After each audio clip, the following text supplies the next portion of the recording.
Another day, another person who was forced to read books in school. Welcome back. My name is Anna, and today I thought it would be fun to go through the novels that I had to read throughout high school and decide definitively for you if they're worth reading, either revisiting at an older point in your life or reading for the first time because you didn't actually read them, which is probably more of you than the first group. So I got a bachelor's in English and communication, so I read a ton throughout college as well. But when I tried to compile everything from both high school and college, it was way too much for one video. So I wanted to start with my high school reads, a lot of which you may have also been forced to read or attempted to be forced to read. First of all, I'm sorry if this deterred you from enjoying books, and also if this has put classical literature as a sour taste in your mouth, because it was like someone trying to shove food down your throat when you didn't want to eat it. So I'm sorry. However, there's a reason that classics are classics, and in a way, it's kind of sad that they are presented in such a way that most teenagers push them away, because classics have a lot to say about humanity, about humanity's values, about humanity's desire for a good story, because so many modern stories are built off the foundations of classics. And I think really that's why a lot of books are called classics, because they either started trends within storytelling that have continued to this day, to 2025, the year of our Lord, or um, I think for one reason or another, they're just something unique that came along at the time, even if it's not unique anymore, and presented certain kinds of meditations for people that they hadn't found up until that point, which is also pretty cool as someone who is introspective. So maybe I'm biased. So we're just going to start off with a bit. We're going to address the beast in the room, which is probably the most ancient text you've been forced to read, and that is Shakespeare. And I'm gonna just say it. I don't think you have to read Shakespeare. I would say Shakespeare's when I say like a pass on any of these, it doesn't mean that it wasn't significant, but rather like, do I think it's worth the average person's time if they were trying to decide what to pick up? With Shakespeare, I would say no. Or rather, I would say the written version of Shakespeare plays, no. I think they're plays for a reason. I think they're supposed to be heard.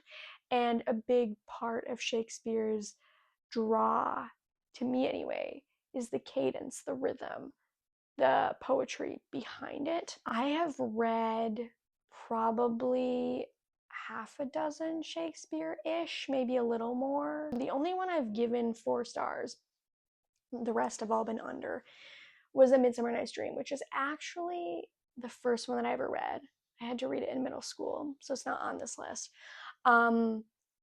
But that one is probably, for me, the most digestible because it's the most humorous of the ones I read, because usually you're forced to read the tragedies, and so in high school I had to read Romeo and Juliet like every other person ever. I had to read Macbeth and I had to read Hamlet. And as a English student, I think it's very telling that Shakespeare is not for me, because I'm pretty sure it was a C minus for my Macbeth test, because it just was not clicking with my brain. And I also want to further say that I got that grade in a class taught by my father. So to anyone wondering if parents are partial, no, because I went home and I was like, I didn't do well. And he was like, I know. And that was like the, the peak of schooling for me. It was a very humbling moment. But that's what I'm saying, is even if you're an English major, even if you've got a bachelor's in English, does that mean you love Shakespeare? No. No, it doesn't. So don't let other English majors fool you. You don't have to even like Shakespeare to enjoy classical literature. I enjoy classical literature. Shakespeare is almost never my thing. The other one I kind of liked, okay, gave it 3.5 stars, was Taming of the Shrew. And frankly, that is because of 10 Things I Hate About You. That is solely because of Heath Ledger. And I'm not lying. And I'm not going to lie to you. It's because of Heath Ledger. Do I still have a couple of his plays on my TBR? Yes. But do I think they're going to wow me? No. The two main novels that I read in 9th grade, the first one was Kill a Mockingbird by Harper Lee. And this is about a girl named Scout and her family. And it has a lot to do with prejudice, a lot to do with the othering of people, especially through our systems, our government systems, our political systems, and especially our justice systems. So a lot of these are so well known and so heavily required in schools that there's not too much that I have to say.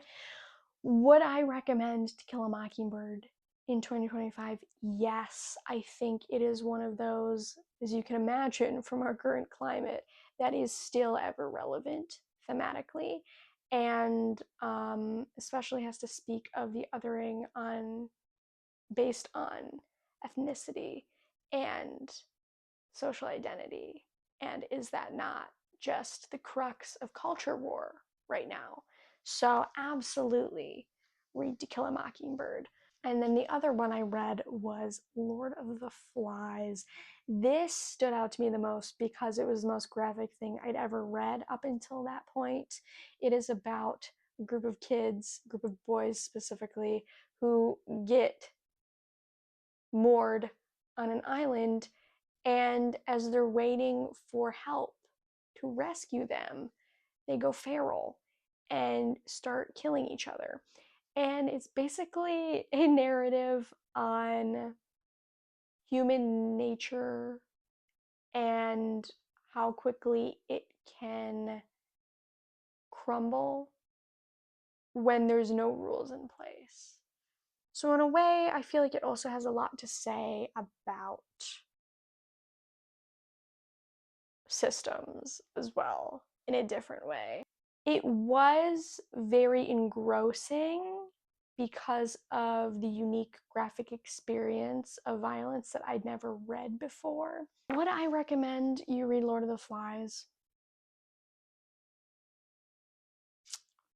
It wasn't my favorite, but I would say yes. I would say yes, because it is a fascinating discussion to consider how our moral decency can crumble so quickly, and what does that mean in terms of application. It would be an easy classic to enter into because it is so starkly vivid in that way and has a lot more violence than a lot of other classics. So if you want something that's very memorable and has a lot happening. Okay, then we had 10th grade for me.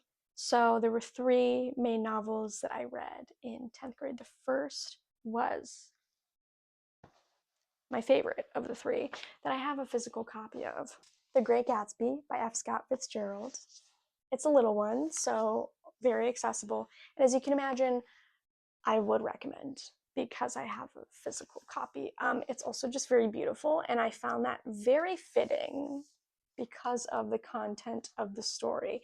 If you want something that is the least daunting because of its length, this is definitely the shortest one on this entire list. So if classics scare you because you associate them with length, then pick up The Great Gatsby. This is about Jay Gatsby, who hosts these super over-the-top parties in the flapper era. I'll just read the blurb on the back so I don't embarrass myself because it's been too long, hence why I want to reread it and also bought a copy. Nick Carraway rents a property on Long Island where the new moneyed class are given to ostentatious displays of wealth, none more so than the mysterious Jay Gatsby, a man who throws lavish 21 Pilots parties for uninvited guests. After befriending his enigmatic neighbor, Nick helps reconnect Gatsby with his lost love, Daisy Buchanan, now married and living tantalizingly close by.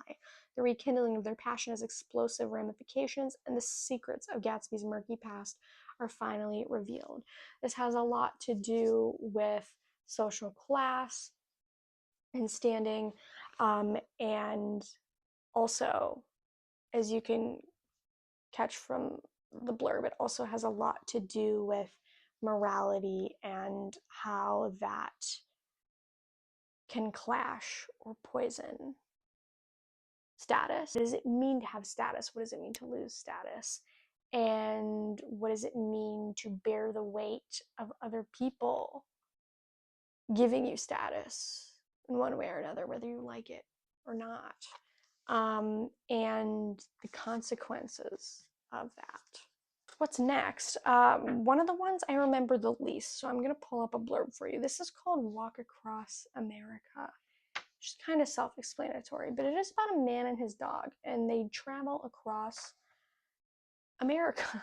25 years ago, a disillusioned young man set out on a walk across America. This is the book he wrote about that journey, a classic account of the reawakening of his faith in himself and his country. I started out searching for myself and my country, Peter Jenkins writes, and found both. So it's during disillusionment with society in the 1970s. Would I say you should read it? Not necessarily. I'd say no. There's a lot of discontent with America, but I think a better choice would be The Hunger Games. Not that it's only commentating on America, because there's way more layers worldwide, but I think there's better stories that have similar themes out there. And then the other one I read, which I also had required reading for a reread in college, was The Absolutely True Diary of a Part-Time Indian. And I remember at the time parents were so mad that we were reading this because it had some sexual content in it, which I feel like is tame now compared to what people would be mad kids are reading these days. I think I'm biased because I had it required twice, but I would say yes, this is a required read. I totally forget the characters' names, which is kind of embarrassing because I read it twice, but it is about a kid who grows up on a reservation and his story through school and his story as a social outcast who joins the basketball team. And it's very much a coming of age story, but especially for Indigenous Americans. So that in and of itself, anytime there's a good ethnic empathy story, I will always recommend that. It's always important to put ourselves in everyone else's shoes, and books are one of the coolest and easiest ways to do that. There were three main books that we read in my father's class in 11th grade English. The first of which was Of Mice and Men by John Steinbeck. This one I remember the least. Sorry, Dad. This is about George and Lenny. They are an unlikely pair. George is small and quick and dark of face. Lenny, a man of tremendous size, has the mind of a young child. Yet they have formed a family, clinging together in the face of loneliness and alienation. Laborers in California's dusty vegetable fields, they hustle work when they can, living a hand-to-mouth existence. But George and Lenny have a plan to own an acre of land and a shack they can call their own. I don't know why I just read that like a news reporter. Coming to you live with a very disturbing story. It ends very shockingly, more so in intellectual prejudice and neurodivergent prejudice. So still very important themes to be touching upon. Would I recommend this? Honestly, no. I would much rather you read East of Eden by John Steinbeck. We also read 1984 by George Orwell. I feel like everyone's usually required to read a George Orwell. Some people it might have been Animal Farm. For me, it was 1984, and this one was significant. Very pivotal science fiction that focuses on the concept of Big Brother watching and how the government has eyes everywhere to have control and to make sure people are doing what they want them to do. Once again, as you can imagine, I think this is an absolute yes to read. This is an absolute ages better with time and is more relevant now than even when I read it. And I think that's why science fiction is becoming a genre that I enjoy a lot more, because even though people think reading dystopia can be very depressing, it's it's not that far off anymore from some of the things that the world is undergoing in its violence and its evil. And I think those are important things to contemplate, especially as a spiritual person, that there is very real and active enemy forces influencing the world, and it should leave you with a sense of dread and a sense of wanting to fight for hope and good. And then we have one of my all-time favorites, the first classic that thoroughly challenged me and ultimately was the most rewarding to read in high school. And that is my very battered copy of A Tale of Two Cities by Charles Dickens.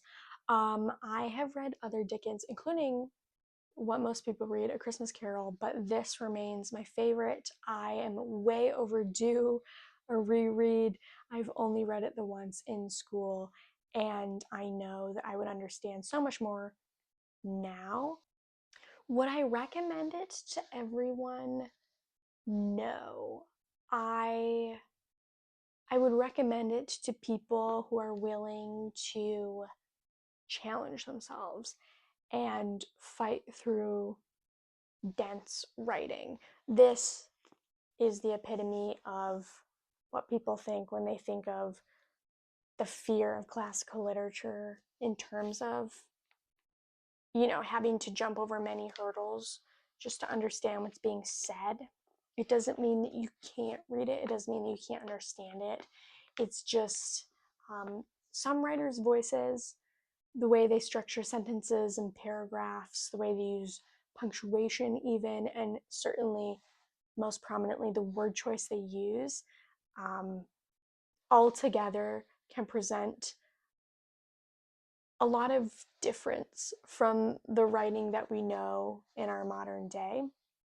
And Charles Dickens' writing is probably the complete opposite for most writers today, in that it's more detailed, it's more minute in its details, it's slow paced,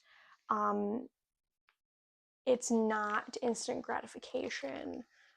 Even the plot as a whole, it is a good plot overall, but it's a longer journey to wade through it. And so you have to be willing to be challenged in all the ways that your brain wants to work in 2025, if that makes sense. And for that, I would say it's a no, not because it's not good, but because, similar to Shakespeare, you have to be a very particular kind of reader to enjoy it. And I know Charles Dickens is not for everyone, even when I like a story of his. It feels like it's just going to be a bleak story, and yet there's hope drawn from its bleakness, and even like because of the bleakness. So if you also like to be challenged in finding silver linings in hardship, give it a whirl. But to the average reader who's trying to try classics, I would say no. And then the largest section of books on this list, as you can imagine, was for my AP English class my senior year. So there were like half required reads and then half choice reads over the summer. I'll try to keep this as brief as I can. Some of these I genuinely don't remember too well either. So, okay, first of all, there were three main books that everyone had to read over the summer. The first were Emily Dickinson poems, and near the beginning of the school year, we actually all had to choose a poem and recite it from memory.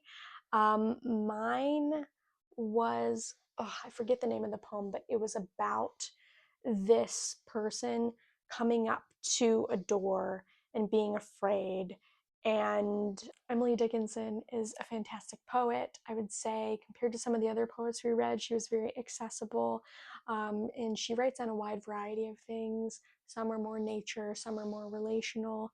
I feel like the poem that I memorized was a little more like mental and emotional centric. So she has a very good variety of content, and I would say she's worth checking out, especially if you're not one to pick up poetry. And then we all had to read Roots, which I actually had to watch in middle school, which I remember was like controversial because the high school teachers were like frustrated that they were stealing their thunder before high school.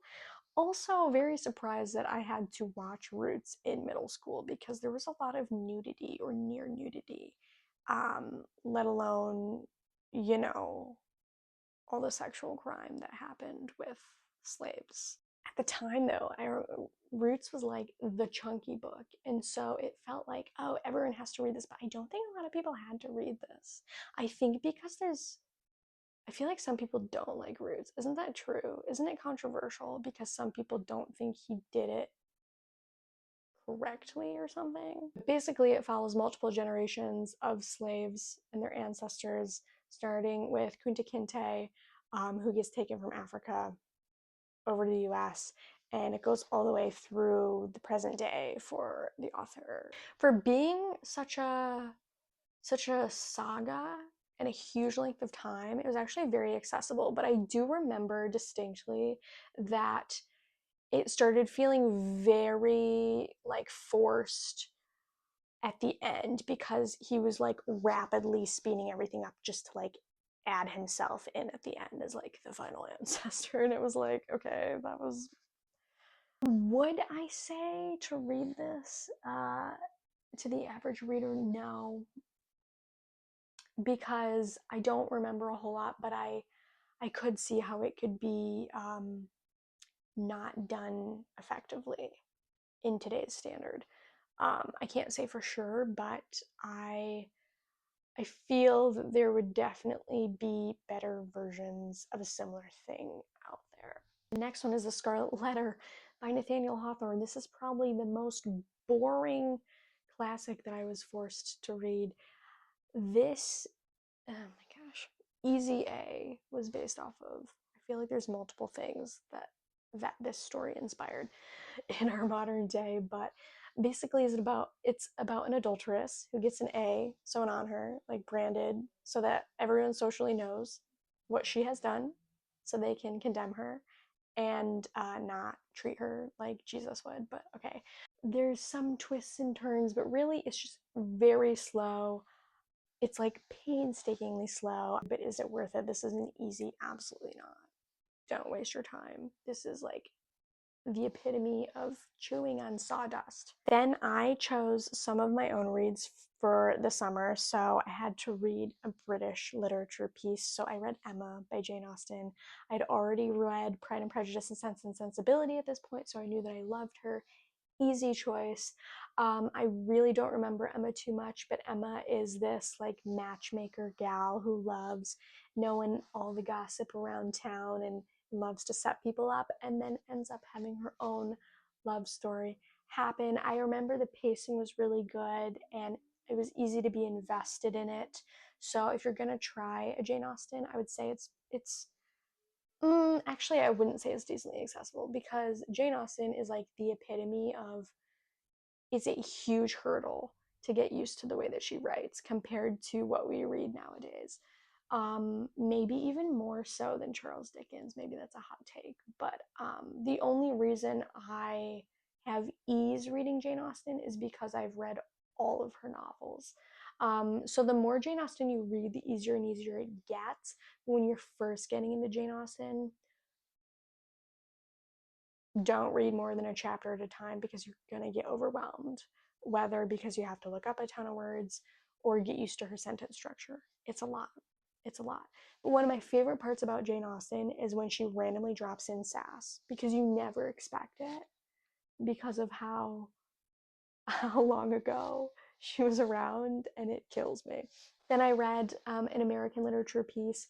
I read Prince and the Pauper by Mark Twain. This was a very easy, doable Mark Twain. Definitely enjoyed it more than Huck Finn or Tom Sawyer. And was also semi easy to read because I was already familiar with the Disney version. If you know, you know. So it's about a prince and a pauper who find out that they look near indistinguishable and decide to switch places because they're both sick of their lives. And so it is a cool story of getting to understand what it's like to literally walk in someone else's shoes. So I would recommend. I would recommend, or just watch the Disney one, honestly. So maybe not. I think you could get the same essence by just watching the Mickey Mouse version. So actually, no need to read it. No need to read it. And then the other choice book I chose to read, because why was I this ambitious, was Les Miserables by Victor Hugo. But I did choose to read it because I loved Les Mis. I watched it for the first time in high school. I watched the movie version, and then I listened to the stage version, and I was obsessed with it. It was my favorite story for the longest time. Certainly my favorite story in the world during high school. So basically, even though it was a ginormous book, over 1,000 pages, I knew I wanted to read it because I knew that I loved the characters so much. I wanted as much information about them as possible. And that was obviously a ton of additional information on the characters that I loved because it's so long. Would I recommend this? No. Again, this is another all-time favorite of mine, but absolutely unnecessarily verbose. This is like the epitome of a huge book that is unnecessarily huge. He did not need to go on 50, maybe even closer to 100 pages on the Battle of Waterloo when only the last paragraph was relevant to the plot and the characters. He didn't need to do that. And he also didn't need to go on about the sewers for also like at least 20 pages. He didn't need to do that. But if you love Les Mis like me, then you're going to want to read this. But again, I think almost all, if not all of these no's are no's because you have to have very specific interest in wanting to read them. So if they don't pique your interest, don't do it. I don't think I actually explained the plot at all. This is about a man named Jean Valjean, who is a convicted felon for stealing a loaf of bread. If you've seen The Man Who Mimics Hugh Jackman singing, this is the character that Hugh Jackman sings for in the movie. I think it's fantastic. I know a lot of other people don't like the movie, but I think it's fantastic, and I think it's very accessible, and Eddie Redmayne is fantastic. So, anyway, it's a huge story in redemption. It's how he turns his life around after being in prison, and it's also about Javert, who knew him when he was a convict and has just this like murderous obsession with finding him and making his life terrible, even though he's turned it around. It also has a ton of war, a ton of romance, and again, just a whole lot of redemption at its core. So I'm a sucker for a redemption story and I love it. Totally forgot. I have the physical copy. It's that huge, and this is the paperback, so the hardcover would be even larger. So Exodus, as you can imagine, is about a mass exodus. But it's not Exodus in the Bible. It is a towering novel of the 20th century's most dramatic geopolitical event. Portrays the birth of a new nation in the midst of enemies, the beginning of an earth-shaking struggle for power. Here's the tale that swept the world with its fury, the story of an American nurse and an Israeli freedom fighter caught up in a glorious, heartbreaking, triumphant era. And if I remember correctly, it was both political, about war, but it also had a little bit of romance, I'm pretty sure. This one, I don't remember much about. So I would say no, because at most I was middling in feel, and if I'm going to recommend an Exodus, it would be the Bible, not this. The next one is Gone with the Wind. This is also a huge book. This is over 900 pages. But let me tell you, I've never read something that long that was that fast. It's very accessible. You have to love romance because it has everything to do with romance, but it also has everything to do with war as well. If you like romance, I would say absolutely, but if you don't, no, you don't need to read it. The next one, I would say yes, read it because I don't remember much of it, but I remember that I really want to reread it because I did enjoy it. And this one is much more obscure. This is How Green Was My Valley by Richard Lewin. Could be pronouncing that wrong. It's set in a Welsh mining town. Growing up in a mining community in rural South Wales, Hugh Morgan is taught many harsh lessons at the kitchen table, at chapel, and around the pit head. Looking back on the hardships of his early life, where difficult days are faced with courage, but the valleys swell with the sound of Welsh voices, it becomes clear that there's nowhere so green as the landscape of his own memory.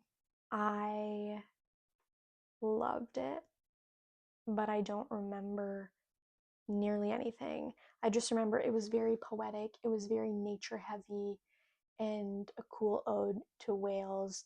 And I remember it had a lot to do with hope and resilience, which are two of my favorite themes. It has an average of 4.21 stars on Goodreads, so I would say yes, this is probably the one you've never heard of, and you've never heard of the author either. But yes, please pick it up. And I remember the language is pretty accessible compared to some of these other books. The next one is one of the only two books in my life I've ever given 1 star. I don't like giving anything 1 star because to me, if you wrote a book, that's a big deal.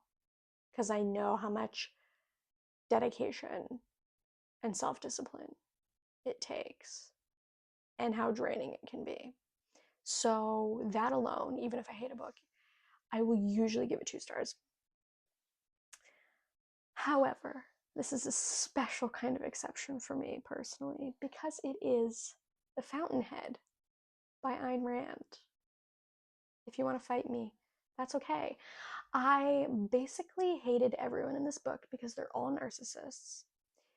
And it basically was the epitome of everything that I hate about humanity in a book. So if you do want a huge emotional reaction because of every single character in a book, then it does that well. But to me, it made me angry because I think there is so much redemption in humanity, and this book showed none of that. Very few things I've encountered in entertainment make me angry. This book made me angry. Maybe some of you love reading about narcissistic people. Great, you'll enjoy this. But there's nothing redeeming about any of these characters, and they all piss me off. So I cannot recommend this. And then read another Victor Hugo, and that was The Hunchback of Notre Dame.